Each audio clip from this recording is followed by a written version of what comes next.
Hey, hello my friends, this is Sylvie Curry again, Lady of Q, and I'm in my kitchen. I got an inspiration to make a butternut squash soup, and going through some YouTube videos, looking at different ways of making it, the one that tweaked my interest was one that was called a roasted butternut squash soup.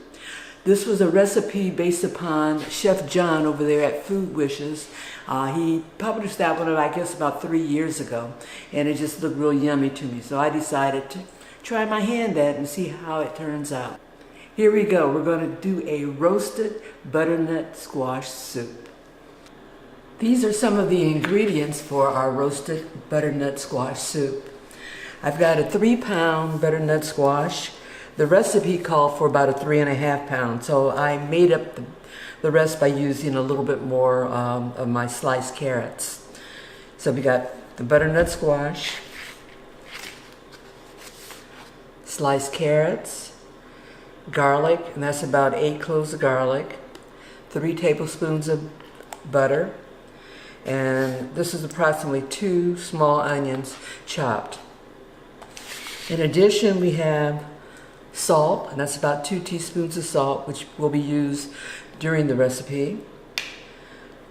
2 tablespoons of maple syrup. The recipe called for sage leaves. I didn't have any fresh sage leaves, but I do have some dried.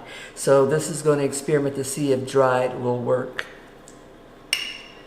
This is about 2 tablespoons of apple cider vinegar. And that's going to be added at the end for a little flavoring. And I have about a tablespoon of olive oil and 6 cups of chicken broth. The first thing we're going to do is to slice up our butternut squash. Typically, butternut squash is a very hard vegetable to cut because it's a pretty hard shell. Suggested ways of doing this would be to first, number 1, be careful and have a sharp knife. And we're going to put a slit down the long section of the butternut squash.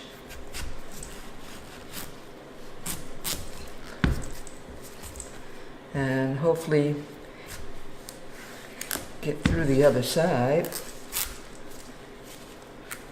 Then once we've done that, then we try to go through the big bowl part.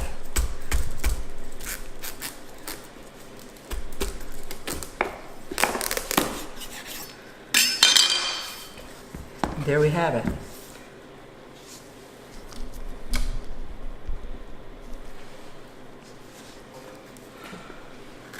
The seeds we can take out, and you can roast it like a pumpkin seed. There aren't that many of them, so it'll be a lot of work for a little bit of treat. And I like to try to get that fibrous stuff out of there because that'll just make my soup more fibrous-y. We don't want that. You can always strain the soup, and that's something I'll think about once we get to the end.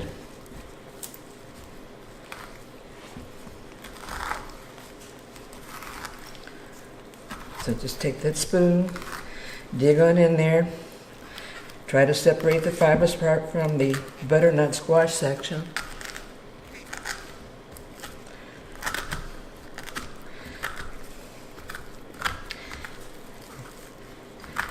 And get those seeds out. They're small seeds. So we've almost got all these seeds out of here. A few more to go.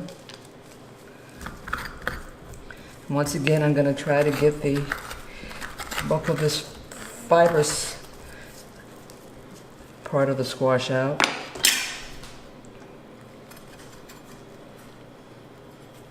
They help to cut some of it.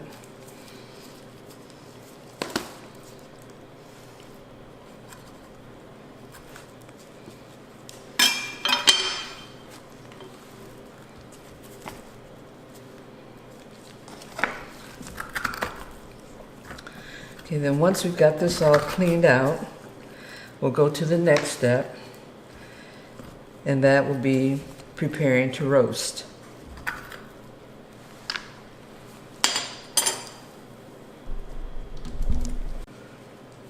So we're now ready to roast our butternut squash.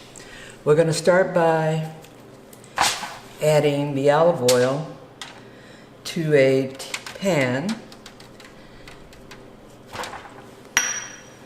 and then I'll add the carrots and onions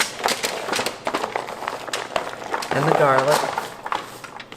And those garlic cloves are left whole. They're not sliced or minced or anything. We're going to roast them. Then we'll take all of our vegetables and garlic, slither them around in the pan, and we'll add a little bit of salt to that. Just a bit, not a lot.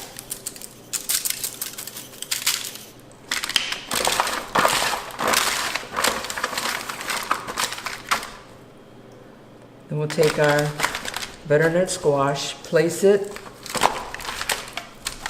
in the pan. And maybe I'll add a little bit more salt to it.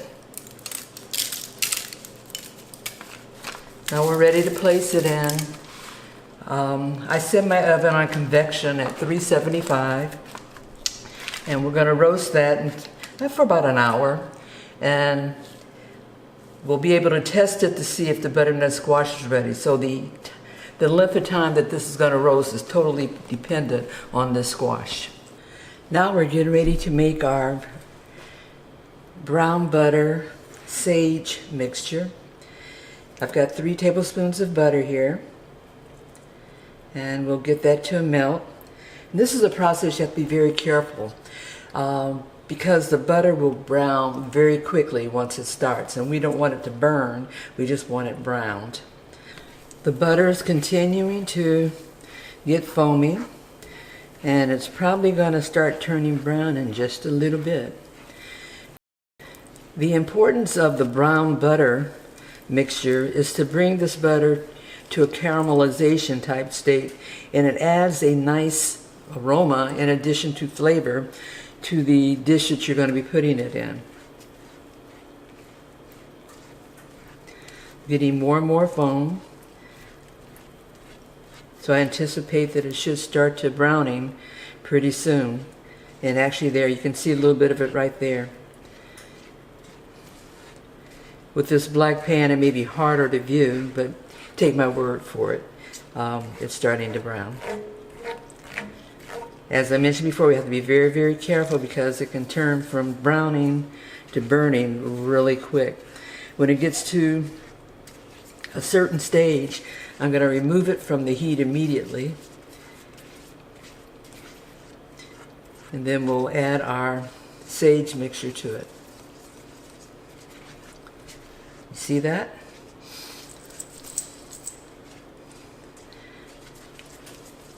And the smell that's coming off of it, I just love that smell.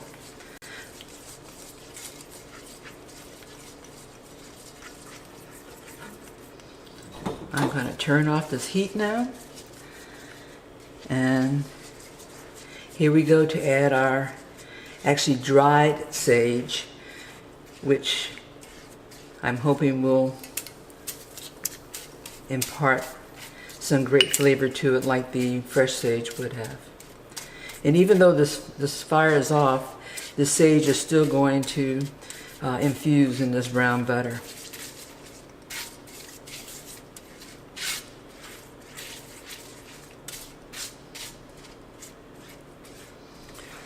I'm going to now set this pan to the side. That sage, it is coming through. I'm going to set this pan to the side and go on to our next step in making this roasted butternut squash soup. My butternut squash has been in the oven for about 1 hour and 10 minutes actually.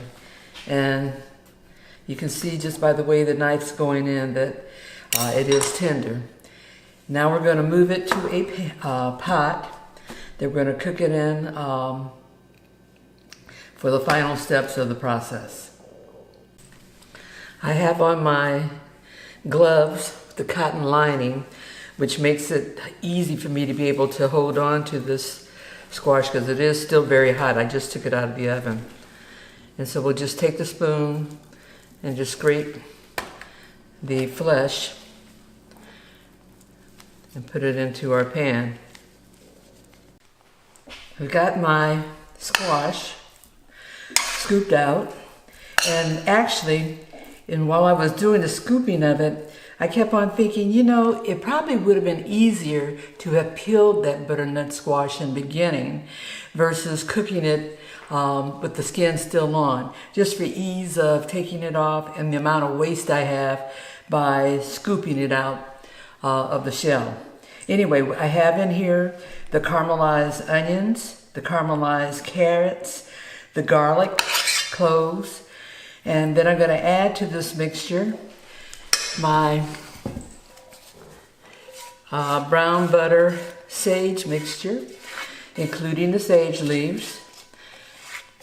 And I'll get all that out of there, all that goody goodness. And one more scoop. And then I also have my chicken stock. This is 6 cups of chicken stock. And I make my chicken stock by adding water to the Better Than Bouillon chicken base. And this mixture is then going to go back on the stove, and I'm going to cook it for about another hour. And why for another hour? Well, Chef John from Food Wishes just says it tastes better that way. So I'm going to take his word for it and put it back on.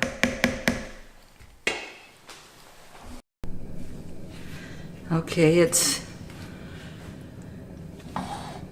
on the burner. I'm also going to add a little bit more salt to this. Okay, hour's over. I took the butternut squash off the stove top. It was on for about an hour. And it's looking good.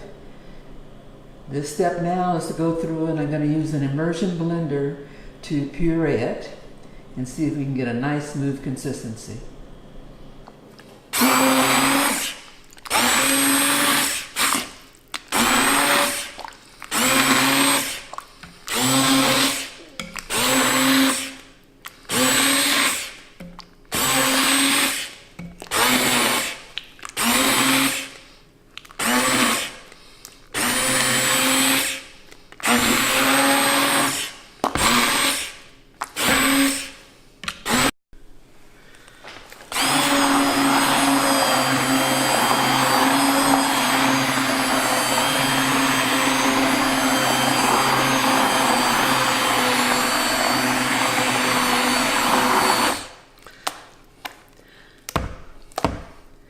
I think I've got it as smooth as I'm going to get it with the immersion blender.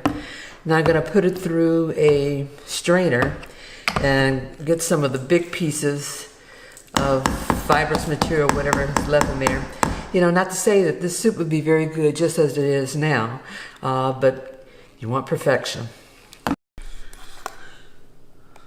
Okay, well, I've strained all of the mixture. And so we do have some little fibrous parts, little pieces that are still left there. And our butternut squash soup is very, very creamy looking. All we need to do now is put the final seasonings on it, test for salt, and we're good to go.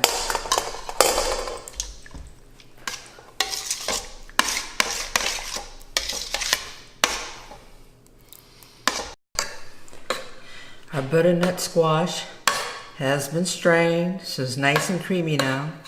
I've tasted it and I know that it needs a little bit more salt, so I'm going to add another pinch in there. We also have some maple syrup that we're adding that gives it some sweetness. And I have some apple cider vinegar. Stir that up and we'll give it another taste.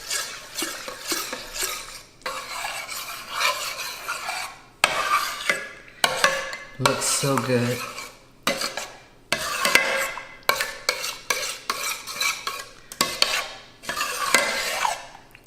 Some would say, isn't that a lot of work to do just to puree some butternut squash and call it a soup? Yes, but then we put in layers and layers of flavor. The cooking process added more flavor through the caramelization of both the butternut squash, the carrots, and the onions and the garlic.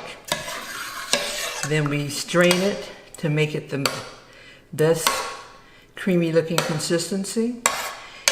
And this is very healthy. There's not very much butter in it, only the amount we put in from the sage. And we'll see what we have now.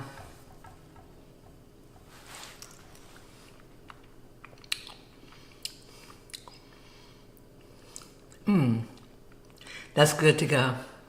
That's good to go. I'm gonna plate this up and we'll serve it.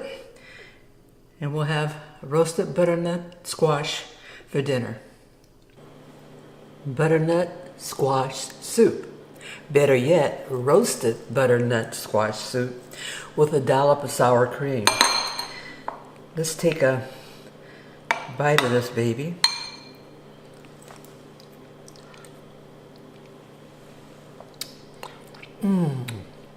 That's good. That's good. And I'm not just saying that because I cooked it. I'm saying it because that's good. Once again, this is Sylvie Curry, Lady of Q, in my kitchen. I invite you to subscribe, like, share, tell a friend. Hope you enjoy this recipe, courtesy of Chef John at Food Wishes. Take care. Bye-bye.